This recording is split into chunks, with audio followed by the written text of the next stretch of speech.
What's up guys, just left Honda. Finally have the 500 back. They had to replace the head gasket on it. And they said the head gasket was definitely leaking. They could see the little mark on it. It was like a 1/4 of an inch or so. I think they fucked with my gearless shift lever. It's down way lower. It's got 9,996 miles on it. It's good to be back on this thing. I've been wanting to cruise around for a while now. So, it's like the perfect day. It's kind of starting to rain, but not really. I didn't have to work today, so that's cool. But finally got this thing back. They definitely moved the gear shift lever down, and I don't like that.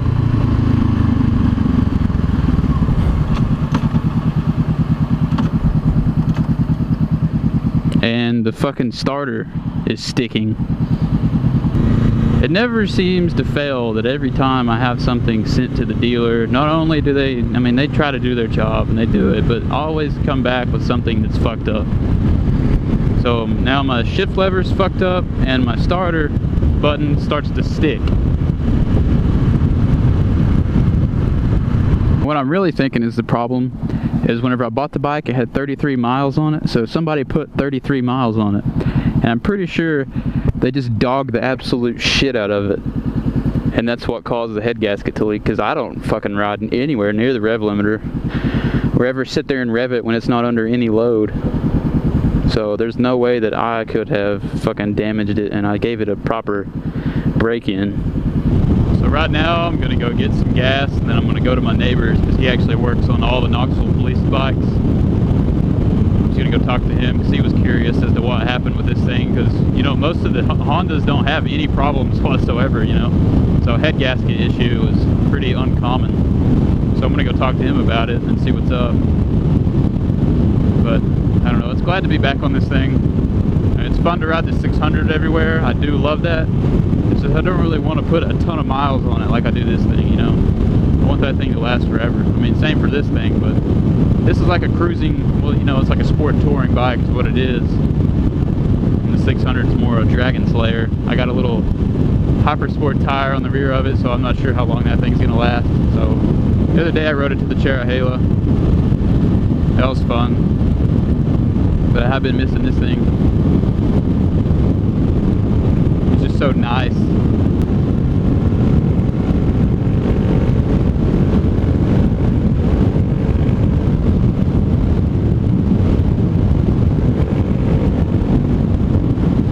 $10,000 miles.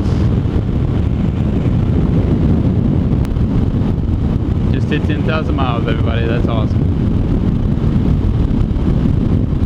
So, let's go ahead and do a 10,000 mile review of this thing. Let's see, number one, I love it.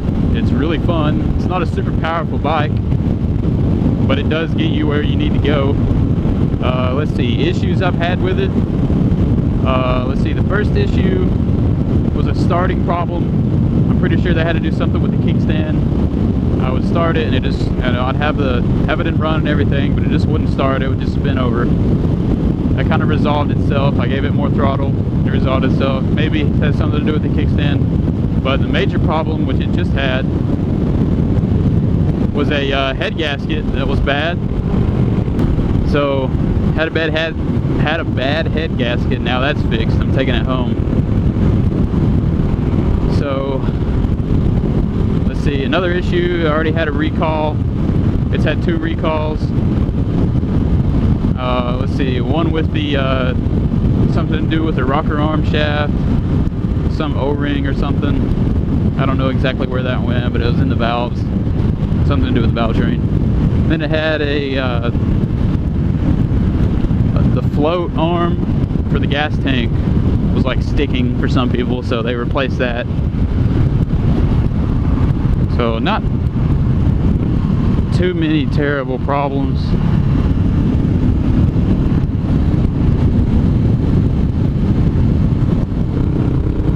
I've got a Leo Vince GP Corsa slip-on exhaust for it. It sounds great.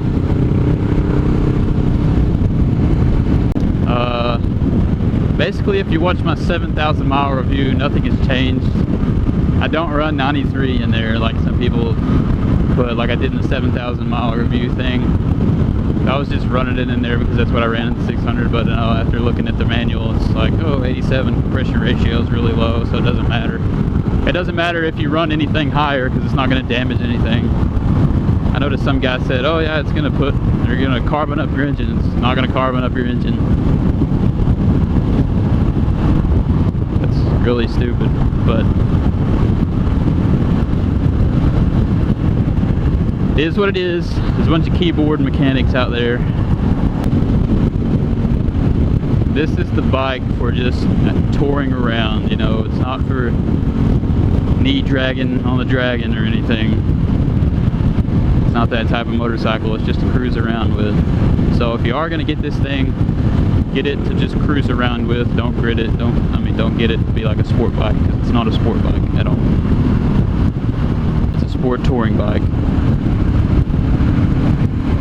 So if I would have done things over with 10,000 miles ago and gotten a different bike, I would have got the F version of this motorcycle. It's like the naked version. I like that one much better. The insurance is a little cheaper, but it is what it is. Another thing is I'm not changing oil. I'm going to be sticking with the Honda GN4 10W40. Not changing to synthetic or any of that bullshit because there's no need to.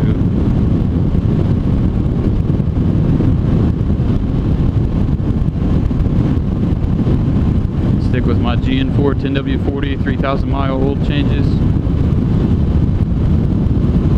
I know there's a bunch of people like, oh, you can go 4,000. Well, I mean, have fun, you can do 4,000, but I'm not you, okay? And every time I change my oil at 3,000, it's always black and dirty and ready to come out. So, you do you, people.